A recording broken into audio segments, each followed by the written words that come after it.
Buenas tardes.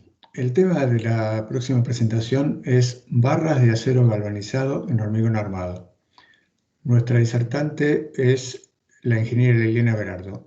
Liliana es ingeniera química, especialista en materiales metálicos y corrosión. Se capacitó en el Instituto BAM de Berlín, Alemania, en corrosión y protección catódica de aceros en hormigón armado. Desempeña tareas de asistencia técnica e investigación y desarrollo en el INTI, en integridad y corrosión de materiales metálicos, nuevos materiales y sistemas de protección, y en el desarrollo de nuevas técnicas de medición y monitoreo de la corrosión.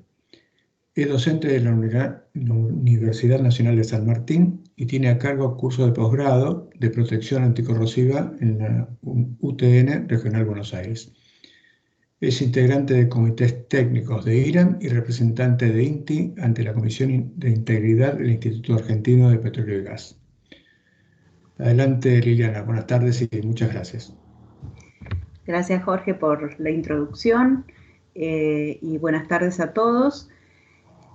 Bueno, estoy hablando en un ámbito que puede resultar extraño para alguien que se especializa en metales, pero yo miro los metales desde el lado de la superficie del metal, y como en hormigón armado estamos hablando de un hormigón que interacciona con un metal y hay una superficie de contacto, es por eso que me pareció interesante venir a charlar hoy sobre qué le puede pasar a esa barra de acero dentro del hormigón y qué podemos hacer como para mejorar el desempeño y poder trabajar con estructuras de hormigón armado que cumplan con el objetivo para el cual fueron diseñadas. A ver, cuando uno empieza a pensar en estructuras de hormigón armado, piensa en estructuras que tienen que tener una vida prolongada. Y según los últimos conceptos de durabilidad que hay en el mundo, viene cambiando ese criterio, y desde un punto de vista de la sostenibilidad ambiental se está tendiendo a que las estructuras que en un pasado se diseñaban para 50, 60 años de duración, en este momento se estén pensando en estructuras que pueden llegar a los 100 años. Bueno, eso está todo correcto en la medida que el hormigón se desempeñe tal cual fue diseñado con la tecnología del hormigón correspondiente y la barra de acero dentro del hormigón esté en contacto con este ambiente que le tocó vivir, que es el hormigón, en un estado más o menos estable y constante en el tiempo. El problema es que ese acero se puede corroer. Y ese acero se puede corroer hasta tal punto que es uno de los problemas más frecuentes que afecta la durabilidad y la integridad de las estructuras de hormigón.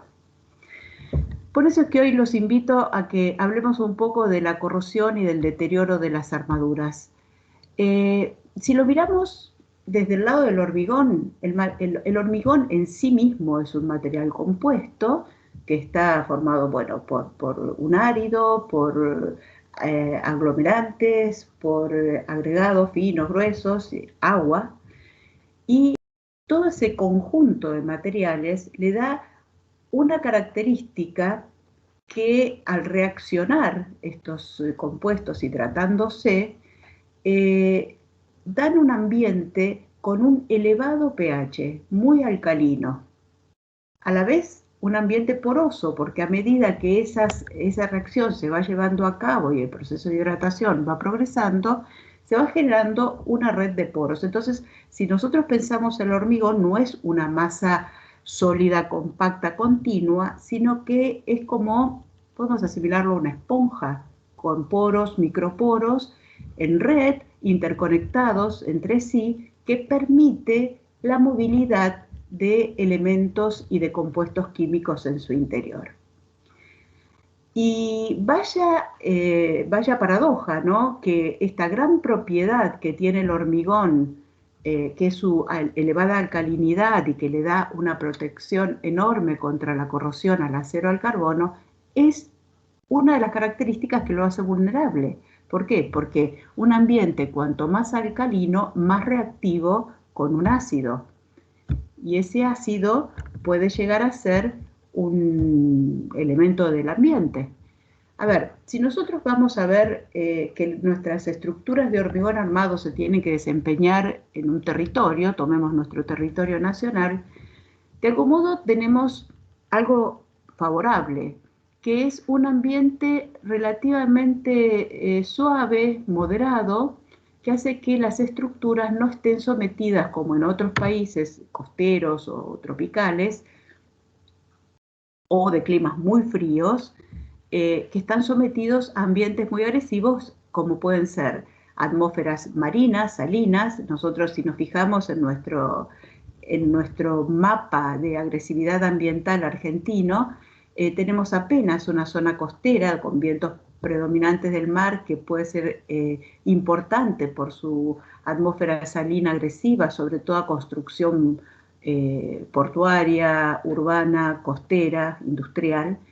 Una zona que tiene un clima relativamente severo y está asociado con la gran concentración urbana y con producción industrial, y algunos puntos distribuidos en el territorio de producción industrial y de concentración urbana, que puede generar un ambiente más agresivo. ¿Cuáles son los agresivos que nosotros podemos tener en nuestro ambiente? Bueno, como les mencioné, puede llegar a ser esa atmósfera salina dentro en la zona costera. Estoy tratando de mover el mouse y no lo encontraba. Aquí está. En la zona costera de la provincia de Buenos Aires, y una zona agresiva, que puede ser en el caso de industrias, N elementos y compuestos agresivos, que pueden ser emanaciones dentro de la industria en forma fluida, en forma gaseosa, y el dióxido de carbono.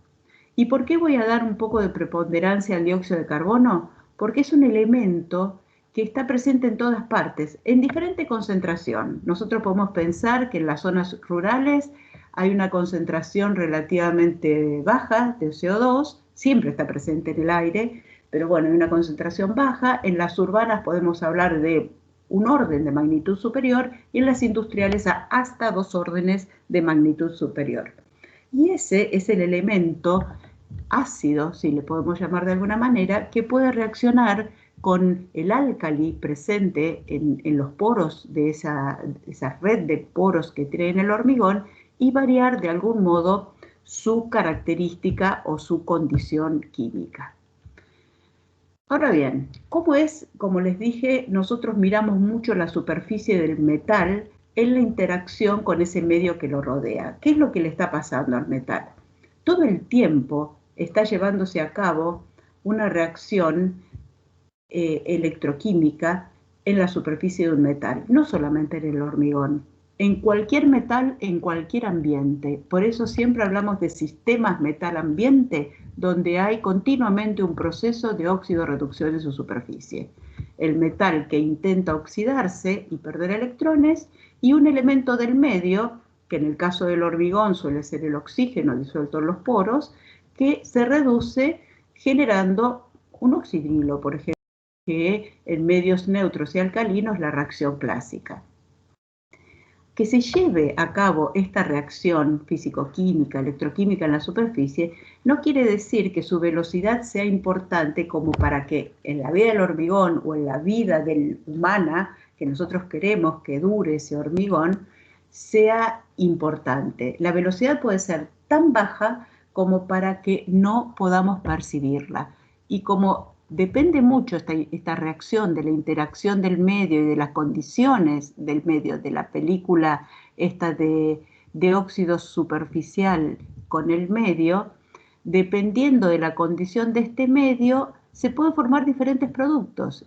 Y en el caso del hormigón armado tenemos la gran ventaja de que se forma un óxido sumamente protector, adherente, que hace que esta velocidad de oxidación sea bajísima y prácticamente imperceptible para nuestra vida útil como humanos. Igual quería decirles y comentarles que en cualquier metal, en cualquier sistema, todo el tiempo se presenta una celda de corrosión. Esa celda de corrosión está compuesta por un ánodo, que es ese metal que está tendiendo a volver a un estado más estable. Siempre el estado más estable de un metal es el estado oxidado, porque es como se encontraba en el planeta antes de que el hombre lo transformara para llevarlo a algún elemento que le resultara útil. Entonces, pensemos que ese acero, ese metal, está siempre muy cargado de energía y va a tender todo el tiempo a volver a un estado de mínima energía. Un cátodo, que va a ser el que lo acompañe en esa reacción, como vimos puede ser la reducción del oxígeno, un conductor iónico que se va a encargar de transportar los electrones entre el ánodo y el cátodo, y un conductor electrónico, perdón, al revés, el electrónico el que se encarga de transportar los electrones, y un iónico que se va a encargar de transportar la masa, esos iones que se van oxidando o reduciendo. ¿Qué les quiero decir con esto? Que esa celda así dibujada en forma general la podemos transportar al hormigón y aquí vemos que tenemos un ánodo, que es el metal tendiendo a oxidarse, un cátodo, que es el oxígeno disuelto en los poros que se van a querer reducir, un conductor de electrones, el que se encarga de llevar los electrones entre una y otra región, que es el metal, y esa red de poros del hormigón que se va a encargar de que se movilice la masa esa que se va oxidando o se va reduciendo. Hasta ahora vimos que el sistema es un fenómeno, porque se comporta de tal manera que esa película, como dijimos, es estable, inalterable, perdurable en el tiempo. Pero la realidad es que el acero se corroe. ¿Cuáles pueden ser las causas? Bueno, que la tecnología del hormigón no sea la adecuada, tanto en diseño como fabricación, que la instalación, el colado tampoco sea adecuado, y que se contamine con el ambiente, ya sea por el CO2, carbonatándose el hormigón, o por las sales presentes, entre ellas menciono el cloruro, porque es el que más habitualmente y más agresivo es. Entonces, esa modificación de las características fisicoquímicas del hormigón que en el entorno del acero y de los óxidos que están sobre la superficie es lo que lleva a la corrosión del acero. ¿Qué dijimos entonces? ¿Cuáles son los dos más agresivos? El cloruro y el CO2. El cloruro es el elemento por excelencia para deteriorar el hormigón. Por suerte nosotros no tenemos una gran cantidad de territorio expuesto a este ion.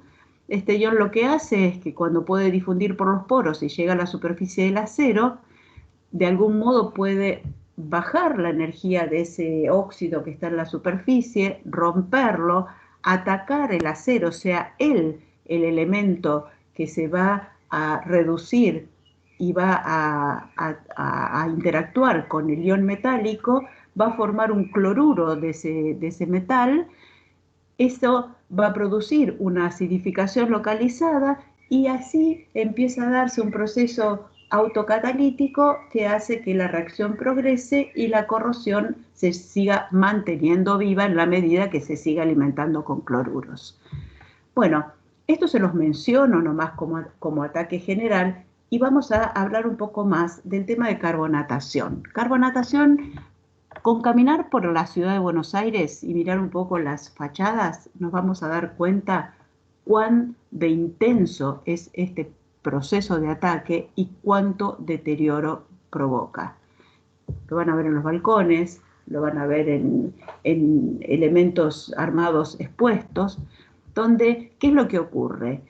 El dióxido de carbono del aire interactúa con ese recubrimiento de hormigón que está sobre el acero, produciendo entonces una reacción de álcali-ácido que da como producto un carbonato de calcio, y ese carbonato de calcio tiene un pH mucho menor que el pH que tenían los hidróxidos originarios presentes en los poros del hormigón. ¿Cómo de importante es este proceso de carbonatación? Y bueno, depende muchísimo de la condición de ese revestimiento de hormigón o recubrimiento de hormigón y el espesor.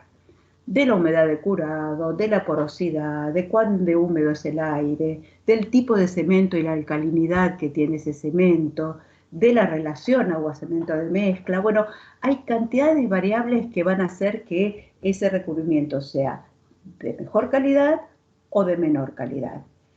De todos modos, en el tiempo, el dióxido de carbono se va a encargar de ir reaccionando y neutralizando ese hormigón que está recubriendo el acero.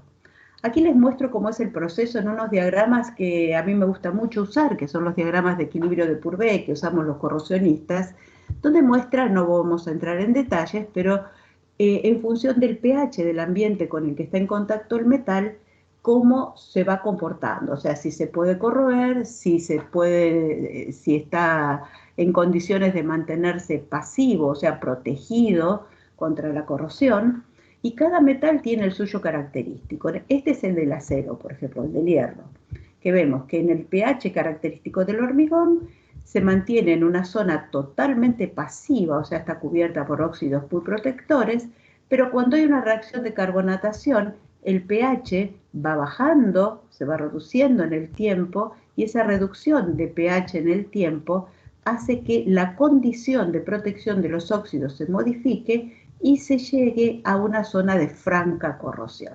Entonces, el acero de una armadura en hormigón armado carbonatado no tiene otra opción que no sea corroerse. Y yo acá les muestro un gráfico más o menos para que tengan una idea de volúmenes relativos del volumen que ocupa el acero original, tomándolo como unidad, un óxido de hierro que puede llegar a duplicar el volumen que tenía el acero original en el caso de que no esté hidratado, duplicar la masa de acero consumida, no duplicar el tamaño de la barra, ¿no? Y a medida que esos óxidos se van hidratando y va disminuyendo el pH, van aumentando el volumen, y esto es lo que a ustedes más les afecta la integridad de la estructura. Ese óxido puede llegar a tener 6 veces el volumen que tenía esa masa de hierro, esa película superficial de hierro, y como sabemos bien que en este elemento o este material compuesto que es el hormigón armado se complementan el acero teniendo una resistencia a la tracción y el hormigón a la compresión, el hormigón no tiene ningún tipo de resistencia a una tracción, y en presencia de un óxido tan expansivo lo que hace es liberar energía de algún modo, y lo hace fisurándose. Entonces, si queremos ver cómo es el progreso del deterioro de una estructura cuando empieza a bajar el pH, bueno, empiezan a aparecer esa película que les dije que tenía óxidos protectores, empieza a ser reemplazada por óxidos que son, ya al ver el cambio de color y el volumen podemos dar cuenta que son menos protectores. Si el pH bajo se mantiene, va ocupando toda la superficie, va consumiendo material, haciéndose más intenso. Ese material ya tiene un volumen, el material de óxidos, un volumen lo suficientemente elevado como para comenzar a fisurar el entorno. Esa fisuración va a ser cada vez mayor en la medida que los óxidos vayan progresando, hasta llegar a esas fisuras a la superficie del elemento armado y ver esta manifestación que, como verán, cuando llega a ese estado es porque la barra ya ha sufrido un deterioro importante. Entonces, esa grieta iniciada sobre la barra y que termina sobre la superficie de la estructura, ha sufrido un proceso bien asociado al crecimiento de los óxidos de hierro, siempre del hierro estamos hablando, y puede llevar a una estructura suficientemente dañada como para que tengamos que intervenir y hacer una reparación si es que lo queremos aumentar la vida útil o llevar la vida útil de la estructura a lo que tenía en su etapa como se lo había pensado en su etapa de diseño. Esto sabemos que tiene un costo muy elevado, muy elevado. Cuando se trata de reparar estructuras de hormigón armado tenemos que pensar en unos cuantos pesos. Por lo tanto, es muy importante trabajar en la prevención de ese proceso. Y aquí rápidamente les muestro una foto de cómo el proceso puede atacar desde un mínimo componente, como puede ser un balaustro, hasta ir progresando, desprendiendo un recubrimiento o hasta comprometiendo una estructura como puede ser una losa. Si vamos a seguir, como mencioné bien al principio de la charla, en una actividad económica como la mayoría de las actividades económicas en este momento, que intentan ser sustentables con el medio ambiente, de manera tal de que todo lo que entre en actividad tenga la mayor vida útil posible y necesite la menor intervención, en este caso como costos de reparación, y eso significa dinero, por supuesto que la construcción civil está totalmente involucrada y podemos hacer mucho para trabajar en esto. Y esto es el objetivo de un poco de esta charla, ¿no? Que la manera de trabajar es empezar en la prevención, no esperar a tener que trabajar en la acción o en la reparación. Bueno, las clásicas y las que todos conocen es respetar los códigos, usar técnicas de preparación y de diseño de hormigón adecuadas al ambiente donde se tiene que exponer la estructura, trabajar con mano de obra capacitada, inspeccionar y controlar las etapas de preparación de obra y hormigoneado. Y además, en lo posible, utilizar técnicas adicionales de protección. Esas técnicas adicionales de protección, cuando hablamos de conceptos de mayor durabilidad, mayor vida útil y sustentabilidad, son muy importantes. Básicamente por esto, ¿no? Por lo que venimos hablando de extensión de vida útil y de también aumentar la seguridad de una estructura. En este cuadro pueden ver que las protecciones que se pueden hacer para evitar la corrosión de las armaduras son muchas. Pueden ser directas sobre la armadura, indirectas a través del hormigón, pero de todas las opciones que existen, cada una con sus ventajas y desventajas, nos vamos a centrar exclusivamente en el galvanizado de la superficie de la barra de acero. Es un sistema de protección, como dijimos, adicional. La recomendación es usarlo cuando las condiciones ambientales y constructivas se sabe que pueden conducir a la corrosión prematura. La realidad es que por alguna cuestión, ya sea de diseño constructiva o de calidad de mano de obra que se utiliza en la obra o por inspecciones y controles, la corrosión se lleva a cabo. Entonces, ¿por qué no recurrir al galvanizado desde el primer momento? Eso sí, el recurrir a una protección adicional como el galvanizado, o sea, la presencia de zinc sobre la superficie del acero, no elimina para nada las características que debe tener ese hormigón y que debe cumplir según los códigos de construcción. No usar la trampa de una protección adicional para bajar la calidad del hormigón. Y así como vimos que el acero en un hormigón carbonatado puede sufrir el pasaje desde un óxido protector a una franca corrosión, en el diagrama correspondiente al zinc, el mismo diagrama de Purvé correspondiente al zinc, vemos que originalmente cuando está el zinc en contacto en un agua alcalina, agua, no hormigón, agua alcalina, puede darse un proceso de corrosión, o sea, de oxidación de ese zinc cuando el pH está en 12,5 a 13,5, 13,8, que puede ser el pH característico de un hormigón. En el caso de carbonatación, esos óxidos que se pueden formar en estas condiciones son tan protectores que al bajar el pH por el proceso de carbonatación son inalterables y hacen que ese acero se mantenga pasivo, se mantenga protegido en esta condición nueva, condición química nueva que tiene el hormigón.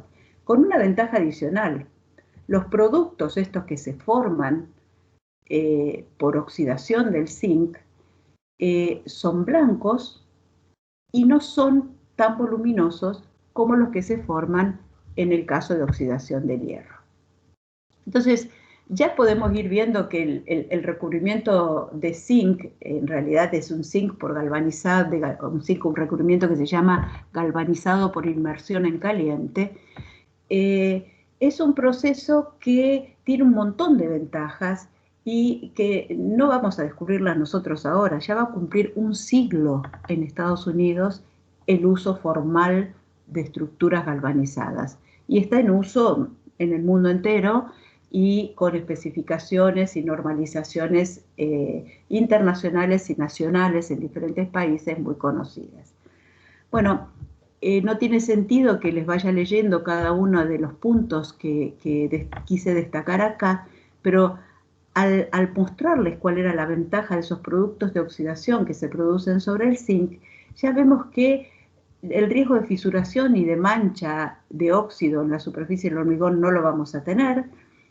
Vamos a tener un incremento en la vida útil de la estructura. ¿Por qué? Porque ese zinc tiene dos fenómenos, dos funciones.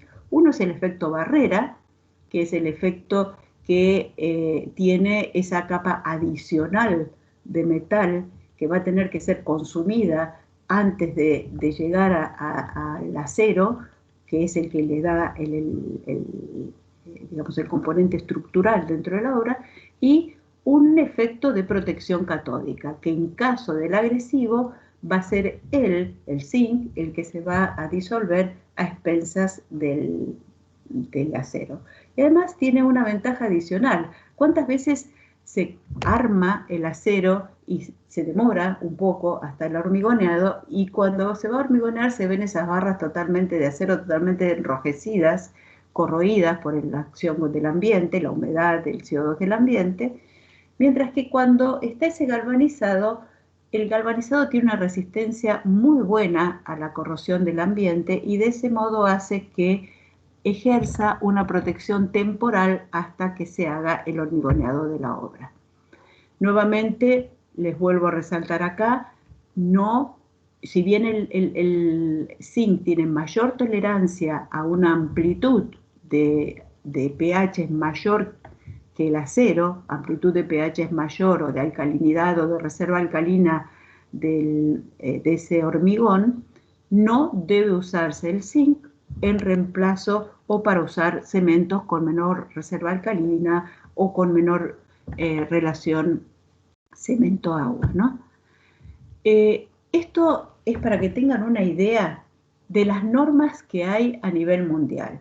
Estados Unidos, Europa, Brasil, varios países europeos, la India, la ISO misma tiene las normas correspondientes de cómo deben ser las barras galvanizadas para ser utilizadas en armaduras. Y Argentina, este signo no significa que desconozcamos cuáles son las normas argentinas. Significa que Argentina no tiene ninguna normativa, no tiene normativa y no tiene experiencia en el uso de acero galvanizado. Por lo tanto, si vamos a ver cuáles son las vacancias con las que nos encontramos en nuestro país respecto al uso de acero galvanizado, vemos que la gran vacancia, sobre todo para una estructura armada, que es en la construcción una actividad muy regulada, muy normada, no tenemos una referencia como para trabajar, o al menos una referencia nacional como para trabajar con acero galvanizado. No hay experiencias nacionales en cuanto a usar la armadura, la barra esa que se coloca en obra galvanizada. No parecería haber mucha intención de innovar en estas estructuras y hacerse de este modo, de apropiarse del concepto de sustentabilidad que venimos hablando.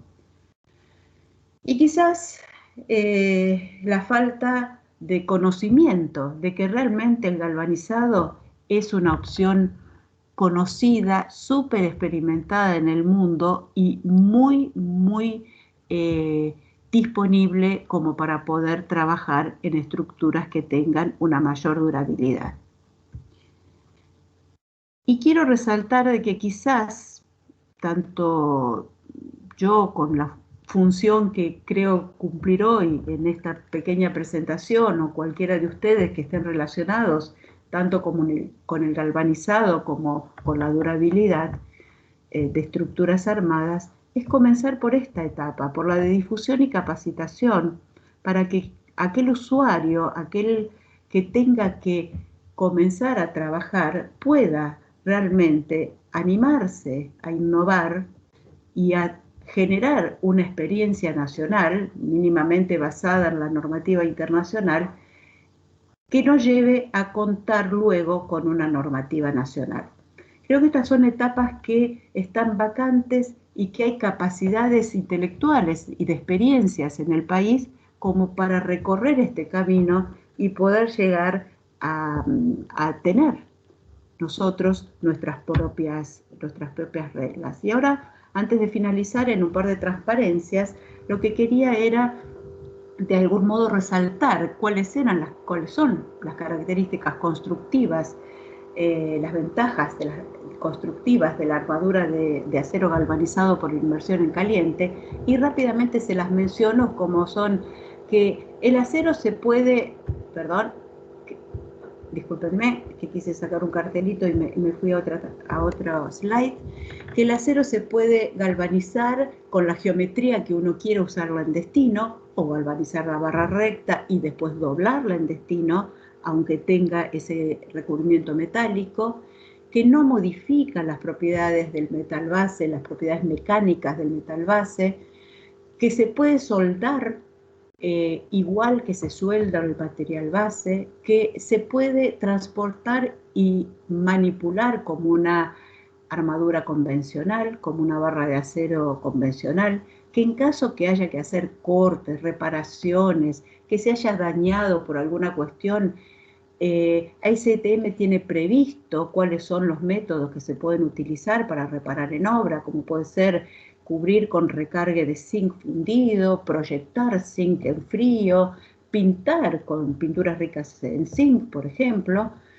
que además, como les decía hoy, tiene doble función, ese zinc, barrera y protección catódica, y que puede proteger a esas barras de acero en la estructura previo al hormigoneado.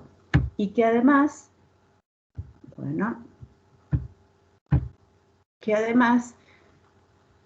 ese uso tan extendido que tiene en el mundo es por la enorme experiencia que tienen de desempeño excelente, tanto en obra como en la enorme cantidad de estudios que se ha hecho en el tiempo, y eso se hizo durante, digamos, la segunda mitad del siglo XX, en los laboratorios de investigación especializados, viendo cómo era el comportamiento. Y la realidad es que la ventaja comparativa respecto al acero es muy grande. Y aquí tienen un montón de cuáles son esas ventajas. Primero, es que se usa exactamente igual que la barra convencional. No tienen que hacer ningún estudio ni cálculo adicional. Que el incremento en costos del proyecto anda aproximadamente en un 0,2%. Que si bien la barra galvanizada puede llegar a salir, unas... discúlpenme que quiero sacar ese cartel y me estoy yendo de la presentación. Puede llegar a duplicar el costo de una barra de galvanizado, una barra de acero. Cuando eso se lleva al proyecto y se llega a la obra final, realmente queda totalmente diluido este costo adicional.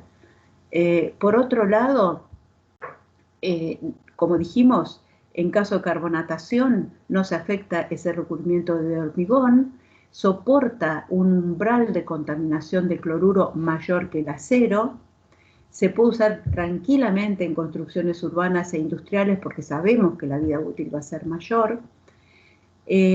Por supuesto que elimina esos gastos de reparación prematuros y además tiene una muy buena adherencia barra hormigón.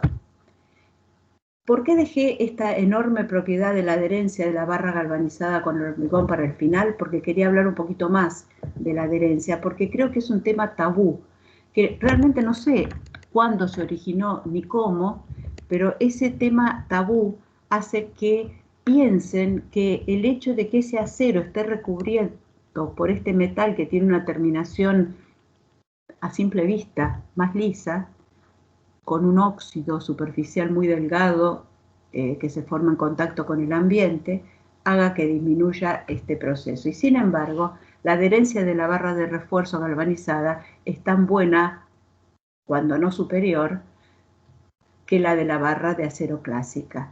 Y esto está perfectamente demostrado por ensayos hechos en laboratorios. ¿Y a qué se debe esto?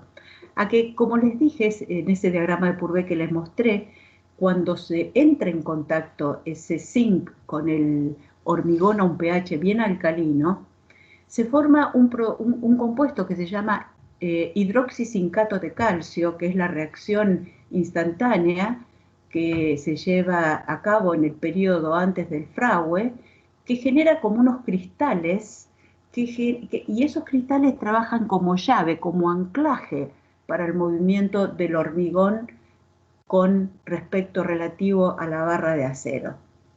Y es la que se forma en ese hormigón que es rico en hidróxido de calcio, que lo tienen los hormigones que tienen un pH alrededor del 12,5 más o menos. Igual, si aumenta la alcalinidad del hormigón porque aumenta el contenido de otros hidróxidos, como puede ser el hidróxido de sodio, el hidróxido de potasio, y el hormigón se va a un pH de 13, y pico, puede haber menos calcio, puede reducirse la cantidad de formación de calcio disponible para formar este compuesto, y uno puede sospechar de que no es una película continua y se forman solamente unas islas. Entonces, en ese caso se podría recurrir a un pasivante. Pero la verdad que ese pasivante que se puede utilizar es un contaminante del ambiente, y si vamos a trabajar con la sostenibilidad ambiental, mejor tratar de evitarlo. Y lo que está demostrado, ese pasivante tiene base cromatos, lo que está demostrado es que el mínimo, esas ppm de cromato que puede tener el hormigón, ya son suficientes como para protegerlo al zinc y evitar que se forme una película discontinua. Por lo tanto, desde ese punto de vista, pueden confiar en que la adherencia es muy buena. Entonces llegamos a un punto en que estamos viendo enormes ventajas comparativas del zinc con respecto al hierro, pero seguimos sin trabajar con barras galvanizadas en nuestro país. ¿Por qué entonces no las utilizamos? Vimos las ventajas que tiene, vimos que esa película de zinc forma una aleación prácticamente, porque se forma a temperatura en que el zinc está fundido en el proceso de fabricación, forma una aleación que le da una integridad al recubrimiento que lo hace muy difícil de desprender. Se puede comprar como barra recta, se puede predoblar o preconformar y luego galvanizar en caliente. Se puede llevar la barra a obra o a destino y conformar a destino. En caso de tener que hacer cortes o soldaduras y que se dañe el recubrimiento, se puede reparar en obra. Digamos, tiene un montón de ventajas desde el punto de vista constructivo. Entonces, insisto, el galvanizado de todos esos sistemas que hay es uno de los sistemas que hay en el mercado para prevenir la corrosión de la barra de hormigón. Pero hay tanta experiencia, es tan madura de algún modo esta tecnología, que hace que es un método de protección que se puede usar con confianza, con la ventaja de que en nuestro país existen recursos como para fabricarlo y suministrarlo, cosa que quizás no ocurra con otros sistemas de protección, que en esta charla no viene al caso mencionarlos, pero desde ese punto de vista, a nivel nacional, es un sistema muy fácil de implementar. ¿Por qué? Porque hay galvanizadores locales con condiciones de fabricación y de proceso como para proveer este material. Bueno, ¿cuál ha sido mi intención hoy? Simplemente mostrarles que no nos tenemos que conformar con esto de así pasa o sucederá o parchear, que ese parcheo sabemos que tiene una vida útil muy corta también en el caso de que la corrosión de una barra de acero común llegue a manifestarse ya sea con desprendimientos o con manchado de superficie que si bien sabemos que aún no tiene compromiso estructural, estéticamente es desagradable. Entonces, aquí tienen, es una herramienta útil, probada, eficiente, y que como corrosionista les recomiendo que lo intenten. Bueno, muchas gracias por haber prestado atención, por haber escuchado, y cualquier consulta a su disposición. Muchas gracias, Liliana, por esta presentación. No, por favor,